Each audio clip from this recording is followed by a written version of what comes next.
મોરબીના હળવદમાં દેશી દારૂના અડ્ડા પર રેડ કરવામાં આવી છે। કડિયાણા ગામમાં દેશી દારૂના અડ્ડા પર જનતા રેડ કરાઈ। પોલીસે કોઈ કાર્યવાહી ન કરતા લોકોએ જાતે રેડ પાડી।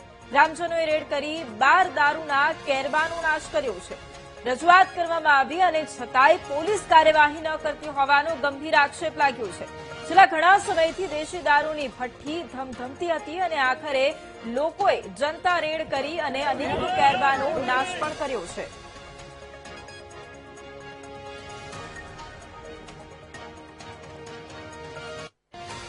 એ કામગીરી પોલીસને કરવાની હતી। કામગીરી અમે 500 લોકોએ ગામમાં આવીને કરી છે। અહીંયા કણે દારૂનું વેચાણ ઘણું બધું થાય છે, બહાર સપ્લાય કરવામાં આવે છે અને આજા વર્ષોથી આ બધું થાય છે। તો આ એ બધાને ખબર હોય જ, ન ખબર હોય એવું બને। 13 જેવા મોટા કેલબા 3 ઘરમાં જ કહેવાય છે અને હજી તો આ બધા ઘર હજી બાકી જ છે। એટલે લગભગ અહીંયા કણે ઘણો બધો દારૂ નીકળે ખરો। જે લોકો આ દારૂ દ્વારા જેનું ઘર હલવે અને વર્ષોથી આ પ્રવૃત્તિ ચાલુ હોય, જેની અટકાયત કરવા માટે અમે ગ્રામ લોકો દ્વારા આજે જનતા રેડ કરવામાં આવી હતી, જેમાં 12 કેલબા પકડ્યા છે। અત્યારે અમે જનતા રેડ દ્વારા ગામના લોકોએ 50 લીટરના 12 કેલબા અને 28 થી 30 દારૂની અત્યારે કોથળી મુદ્દામાલ 28 થી 30 કોથળી પકડી છે। આ વસ્તુ ગ્રામ લોકો દ્વારા અત્યારે જ્યારે જનતા રેડ દ્વારા આટલી હાથમાં આવી છે, એ સિવાયના ઘણા બધા ઘર એવા છે કે અહીં દારૂ બનાવે, ટોટલી દારૂ જ બનાવે, પણ ત્યાં અત્યારે રેડ કરવામાં આવી નહીં। જો ત્યાંની છાનબીન થાય તો ત્યાં પણ હજારો લીટરમાં મુદ્દામાલ મળે ખરો।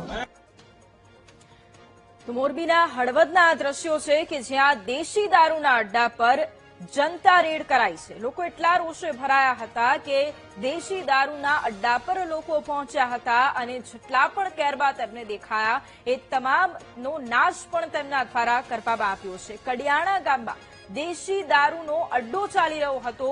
પોલીસને રજૂઆતો કરવામાં આવી, પરંતુ પોલીસે રજૂઆત ન સાંભળી અને કોઈ જ કાર્યવાહી ન કરતા હવે લોકોએ જાતે જનતા રેડ પાડી છે। ગ્રામજનોએ રેડ કરી 12 દારૂના કેરબાનો નાશ કર્યો છે।